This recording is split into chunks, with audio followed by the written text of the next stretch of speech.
Interestingly enough, Barbarian actually won the number of votes for the Resonance character and the free-to-play character, and I was pretty surprised about this, to tell you the truth, but I kind of get it now that I've gone back onto the Barb myself with both of these characters, and I do plan to cover them both. However, with class change being available every 24 hours, rather than being on the same class with both characters the entire time, I may kind of go back and forth, cover a variety of things at this point, but I will make sure to mix these in as soon as possible. So today we're covering an updated farm build for the Barbarian, and I'm just shocked at how much has kind of changed in this. I've actually swapped out for the skill. I've changed Lacerate into Frenzy, as you'll see here. Still using Sprint, Wrath of the Berserker, Whirlwind, and Ground Stomp. Now, some of the essences have changed as well. We've had 2 new slots from the weapons that we got when we reached Inferno. As also we have the stances. And I want to talk about stances first because I think that this is actually a pretty big factor for Barb. First one is that the Fortified stance, when you activate this, you're going to gain a shield that actually absorbs 30% of your maximum life for 3 seconds. This is a large shield. And on top of that, incoming damage is reduced by 10%. So you're just going to take a flat 10% damage reduction while in this stance. Very important. I actually think this is the preferred stance to farm in for the majority of the time.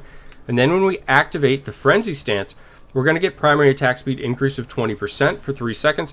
And then keep that at 10%. Now, why I think this is so important is because this build basically uses Whirlwind and the ore from Wrath of the Berserker to run through all the mobs. You're only really stopping to use your primary attack if you, say, get to a purple or an ancient elite. So I think you should be farming in the defensive stance to using that damage reduction to your advantage, then swapping into the frenzy stance when you get a purple or an ancient, kind of helping to burst that down, and then swapping back into the defensive stance when possible, continue on to farm and so forth. Since we've swapped out Lacerate and put in Frenzy, this again allows us to have some stacking ability, which we'll cover in the essences when we get there, but we also lose that regeneration or that recuperation effect that Lacerate provides. So I just want to make sure that that gets covered first, and so that everybody's aware of that. For Paragon Tree, I'm running Weaver. Weaver's just incredibly strong at this point. There's certain abilities that actually stack this for both sides, both the primary attack and the skill, and it just allows you to get 15 stacks and basically keep it there all the time. Super, super powerful. You should work this into farm builds, dungeon builds, raid builds, Shadow War, wherever you can kind of get this Paragon Tree to go and fit. I would definitely recommend using it. And for set pieces, I'm running 4-piece Vithus. The 2-piece is going to increase the duration of basically all the self buffs we're applying. The 4-piece is going to increase our attack speed, and Whirlwind is affected by increased attack speed. So we're just basically using that to get more Whirlwinds out so we can zip through the packs faster. In conjunction with that, I'm running 2-piece Grace. That's again to just buff the Whirlwind damage, as well as the ground stop damage, which counts as a continual effect as well. So let's take a look at the essences now. For the helm here, I'm running Spirit Breaker. Now, Sprint's going to leave tornadoes in her path that are going to count as continual damage. This will get buffed by Grace. And also on top of that, you're going to get a cooldown reduction for Sprint of 10% if you happen to have this awakened. Now, it is possible to have 100% uptime for Sprint, Wrath of the Berserker, and Ground to Stomp with this build. You just want to make sure that you have, say, the Jolt Reforge bonus, your chest, your legs, all with beneficial effect duration. This will allow you to do that. I'm missing beneficial effect duration on my pants in the current moment. So when you see the gameplay, you'll see that I have just a slight delay between some of these abilities. But when I find a pair of pants, I'm going to make sure I keep them or equip them if I'm on Barb at the moment and utilize those when I'm farming on this, going back and forth between classes.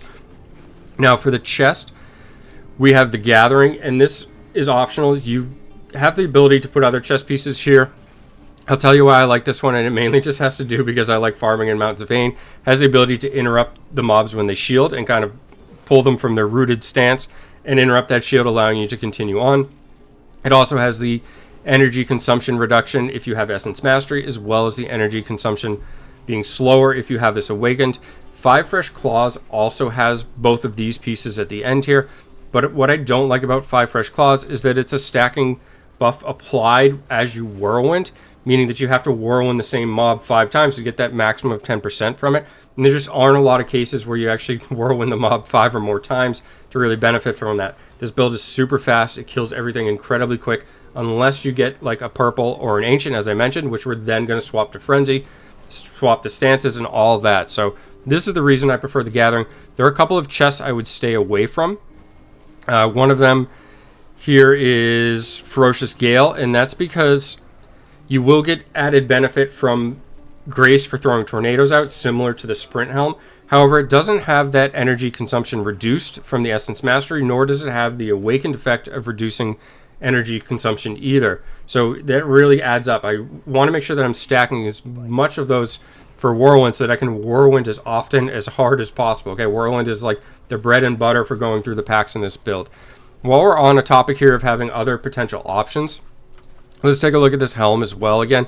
Now, some of the other options here are Second Breath. If you don't have the maximum beneficial effect duration on all your pieces or reforges, you can run Second Breath. Not only does that increase the duration significantly, but it also kind of decreases the cooldown if you have that awakened as well. This will basically ensure that you can have 100% uptime on sprint.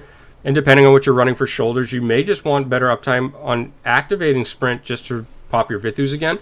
However, what I run for shoulders are Wreckfall.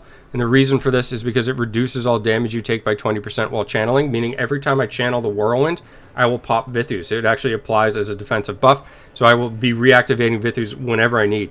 Now, there's other ways I can activate Vithus in this build, but this ensures that it's always active when I'm Whirlwinding, which is what I'm doing to the majority of packs. Now, if I get up to a Purple or an Ancient, I have a whole bunch of other abilities I can reactivate. I can activate Sprint, I can activate Ground Stomp, I can activate Wrath of the Berserker, and single target them down, and these will all give me Vithus as well. On top of that, Wreckfall will give you the 10% energy consumption reduction as well. Now, you could run Yudama's Cyclone here for increased Whirlwind damage.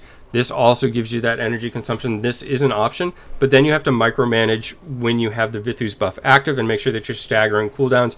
And at the moment, I just find that's a little high maintenance for me, at least for farming. Game's been out for a long time. I like to just veg out and farm on a couch or outside, on mobile, whatever the case may be. And I just think simplicity goes a long way. So although it may not be the absolute maximum output, these are some of the reasons why I recommend this loadout and this build for you, is because it's just so simple to do, okay? And you can basically just pick it up, mindlessly go through and farm, help you kind of upgrade these gear levels. I still have some gear levels to do. I love farming on Barb. I love farming on Wizard. So while I'm taking my time here on Barb, I'm going to make sure that I catch up on some of these gear levels myself. Lastly, for Whirlwind, we're going to run Bitter Wind. This is going to basically allow you to Whirlwind at full speed. And again, we'll see here, that if it's awakened, you have this reduction for the energy that you use. Super, super important. For Pants, we're running Dauntless Temper. This buffs our Ground Stomp. More importantly, it transforms it. It does activate Vithus in this form. And on top of that, this has been altered or fixed to have less screen shaking, so it's now more enjoyable to run this super strong. You basically activate Ground Stomp and just continue running along, and it just does additional damage on top of your Fire Aura, on top of your Whirlwind. Just allows you to basically just melt the packs as you run by. Sundered Legacy. This is going to turn Wrath of the Berserker into the Fire Aura, and we can have 100% uptime on this. I am just shy of having 100% uptime on this. Like I mentioned, if I had the Pants, I would be there. So I'm keeping an eye out for those. But in general, you run Sundered Legacy. It has a fairly decent size AoE range, so you don't have to be directly standing on mobs. And essentially, if you're running the Gathering, it's going to pull all the mobs into your aura, pull all the mobs into your Ground Stomp, and basically just take care of them. Now, we have 2 additional slots from the last time I covered a Barb farm build, and I've swapped Frenzy. And part of this is because there isn't 2 essences for Lacerate, so I feel like I get more benefit out of this. The second factor is, like I mentioned, having that stance that I can farm in for 10% damage reduction, plus having Whirlwind allowing me to take 20% less damage. I don't find that I need any healing from Lacerate. In fact, I'm not even really using my primary unless I get to a single target mob. So Frenzy just seems to be the way to go, in my opinion. This is going to allow me to do just some burst damage every time it gets stacked up to 5 full stacks. And on top of that, we're going to get an increasing damage buff from just hitting the same mob, or just basically hitting the same mob or target repeatedly, like we're going to be doing for these single target encounters. The awakened aspect of both of these increases frenzy damage by 10%. So again, just adding more and more damage on the top of that.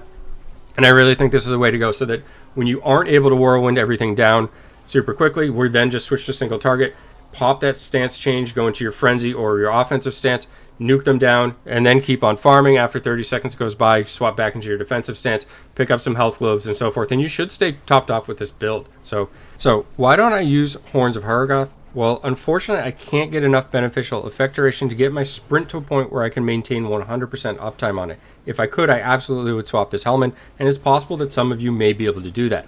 I would definitely recommend using that as an option. It gives you an additional 10% damage, and provided, like I said, you can keep 100% or just about 100% uptime on Sprint, Wrath of the Berserker, ground stomp, you'll have tons of AoE damage, and this will just add to your clear speed. As always, thanks for taking the time to watch, and have a great day.